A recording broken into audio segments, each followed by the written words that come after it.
Have I told you lately that I love you? Hey, how you doing? This is Have your I man, told Sir-Earl, you coming to you there's again. no one else Um, above you? the music on this particular podcast, or the message of this particular podcast, may be set in a little bit somber mood. Um, just Originally, I was going to come on this podcast. I was going to talk about what you'll find that the name of this podcast is named "The Day That Changed My Life Forever," and it was during the time July of 1993. It was about the day that my cousin died. That was by far the most painful day that I have experienced before in my life. But in preparing to do this, it was hard enough. I've been trying to prepare to do this mentally for the last 4 days, and it just brought back so many emotions. And it's just kind of, I hope I make it through this without breaking down. It's extremely, extremely difficult even to this day. But then this morning, I got a phone call, and today is Sunday, July 3rd, 2nd, June 2nd and 3rd. Um, I got a phone call that my aunt passed away. She was suffering with colon cancer. And to me, although you don't want people to leave, that's kind of taking her out of her pain. She was not happy. She was in a lot of pain. And you never want death, but to me, that was letting her relieve her pain. We want people here because of selfish reasons of what they mean to us, but we never take into account what they're suffering through. And then I get a call that my best friend for the past, I'm 54. We've probably been friends the last 45 years, if not longer. He was the best man at my wedding, godfather to my son. I was godfather to his firstborn son. And that one is really, really hard. They just found out today. And so they're waiting on the autopsy. They found his body, so they're waiting to do autopsies up in Minnesota. So they're waiting to do that to really find out what happened. But that's like I said, that's 45 years of history, and anyone that knows me or knows him since then, I mean, we were inseparable. We were always, always together. And that's a really, really difficult one. But I will proceed with originally what I wanted to cover on this broadcast. And one thing I want people to take from this is that we're not promised tomorrow. So no matter who it is, somebody that you may or may not love, or may or may not be close with, or siblings, or something that friends that there's a rift, tell that person you love them at every chance you can, because you just never know. None of us are promised tomorrow, and when that day comes, it's final. There's no coming back. So like I said, Tony was my best friend. I talked to him last week, which I don't talk to him that often, and I'm grateful in the fact that I was able to tell him I loved him. Men think that's too macho, but it's really not. You just never know uh, what regret that may bring when they're gone and you didn't have a chance to say it. So make sure you always, always, on every occasion, no matter who it is, if you love that person, you make sure you let them know that you love them and you care about them, because we just never know. But I'll go on to the day that changed my life. I have to first start out the story that me and my cousin, we were raised more like brothers. We were raised by my great grandmother. And as everybody knows that listen to my podcast, we grew up very, very, very poor, and in the Inglewood neighborhood. And so me and my cousin was really, really close. He was 2 years younger than me. And we used to walk. We used to sit on the porch, and I don't know how many people are old enough to remember this, but we would sit on the porch and we would play things like "That's My Car," all the fancy cars that would drive by. The first one that says, "Hey, that's my car." That's the car that you're dreaming about. Hey, when we get grown, I'm gonna have that kind of car. I'm gonna have that kind of girl. I'm gonna live in this kind of neighborhood. And you have all these dreams because you're in such a situation that there really is no hope other than dreaming, and that's the reason that I'm here today. But um, it was one day in July, 1993. I was getting ready to get married. I believe it was 4 or 5 weeks after his passing. I talked to him the night before, and my thing to him was, hey, they were heading to the lakefront, and my thing to him was, make sure you're ready in the morning because we have to go to Orland and we have to get measured for these chucks, because he was going to be the best man at my wedding. So that was around 11 o'clock at night.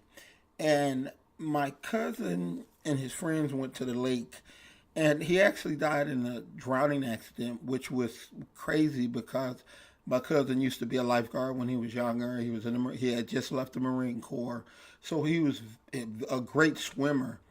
What happened is that he got drugged down by undercurrent and held down by seaweed, and he drowned to death. But I'm at home with my fiance that I'm about to marry, which my cousin knew her very well because we all grew up together. And I'm asleep, and the phone rings, and it just has a different kind of ring. This is about 2 or 3 in the morning. It just has a different kind of ring. And anyone that's ever been through this, they will know exactly what I'm talking about. It just had this different kind of ring.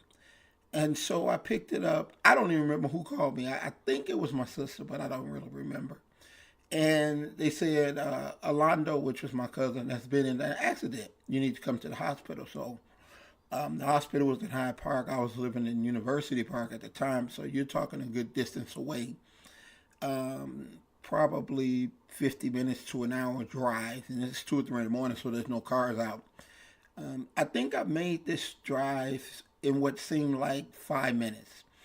And I get to the hospital, and the doctor comes walking towards me. And the look on his face, I knew it. I just knew, I didn't know, because they wouldn't tell me what type of accident, what was wrong, was it serious? So I had no idea what was going on. But when the doctor came walking my way, I'm walking up the street and he's walking towards me, I knew from the look on his face that my cousin was gone. Um, and that was like, felt like the best way to describe it is a horse kicking you with both legs right in the middle of your chest. It brought me to my knees, and it just took so much air out of me and so much of my soul and everything, because it was just totally something I would have never, I could never prepare for that. We prepare for older people or sick people. We kind of believe that it's eventually going to happen, but for him to be gone for 7 years, go to the Marine Corps, come back, I don't even think he was home for a year. And then this happened, and it happened 4 to 5 weeks before I was going to marry my childhood sweetheart. And this was going to be my best man.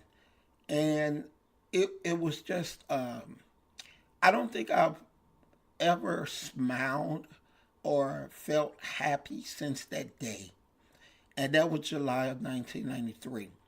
I tried to smoke myself into a coma. I tried to drink myself into a coma. And just nothing would take away that pain. I mean, this is a person that I had been living with and been around all the time since I could remember as a baby. And it just could not dull that pain. So one day I'm driving, and I'm crying so much. I'm in my car. I had a drop top Trans Am at the time. So I'm in my car, and I pull over on the expressway because I really can't see or breathe. And I had my gun with me, and it was the first and only time. And I've had a lot of people pass, a lot of friends, a lot of family. I've lost both my grandmothers, my aunt, mentors, friends, people that I was really close with. And this was just a whole nother kind of pain. And it was the first and only time I ever thought about suicide, because the pain was just so bad. I had just never felt anything like that. It was just devastating. I couldn't breathe. I couldn't sleep. I couldn't eat. I couldn't do anything. It was just so bad. And what I did was, I had the gun. I had it cocked. I had it to my head. And at that moment, my cousin appeared and sitting in the passenger seat. And it was a vision that was so real. And he said, "Don't do that. We have a lot of dreams and we have a lot of plans ahead of us because we always said we would be successful." So at that moment, I had to make a decision: get busy dying or get busy living. And the success that I've encountered since 1993 in winning state bodybuilding championships, being the only black promoter of sanctioned bodybuilding shows in Illinois, seminars, meeting all type of people: Arnold, Joe Weider, Lou Ferrigno, all these people that you dream about meeting in the bodybuilding world, the wrestling world, football world. I experienced all that because what I decided to do that day was honor his memory by becoming the greatest success that I could ever be or anybody could ever imagine. Because you're talking about a guy that didn't go to high school, didn't go to college. But I said, you know what? I'm going to open me up a business. I'm going to make it the greatest business that they've ever seen. I'm going to do things in this world that people will just look and say, I cannot believe this guy who I knew growing up is doing all these great things. And to this day, and this is 2019, to this day, that is the biggest driving force in my life, is just the memory of my cousin. On days when I wake up and my joints are hurting from training and I'm feeling down and I'm going through a rough time, I always feel if I stop, I'm letting him down. And I promise myself, I will never, ever let him down. So I didn't make it through. So that is the memory. Excuse me. That is the memory. It still feels like yesterday. That pain's still there.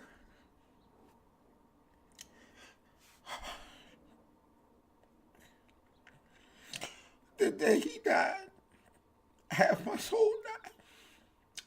And I've just never been the same.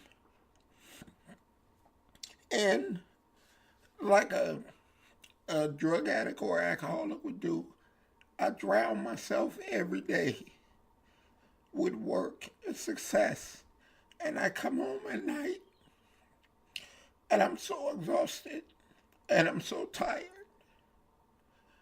And inside hurts so bad. But I always tell them every day, since 1993, we doing this. We are no longer sitting on the front porch of Inglewood saying that's my car. We are now successful business owners that garners the most respect, that does all the things that people wish they could do. And we're doing it every single day. And I will never stop. Never. Because I have his memory. I have his drive. I have that vision. And I do this for him every single day of my life. This was by far the most personal podcast I've ever done, especially with the circumstances of the day. With my best friend passing, my aunt passing on the same day. And I tell him, and I try to tell everybody, don't let a day go past without telling there's somebody that you care about or somebody that you love that you love them, because they only have that one opportunity, and that's the opportunity that you need to take.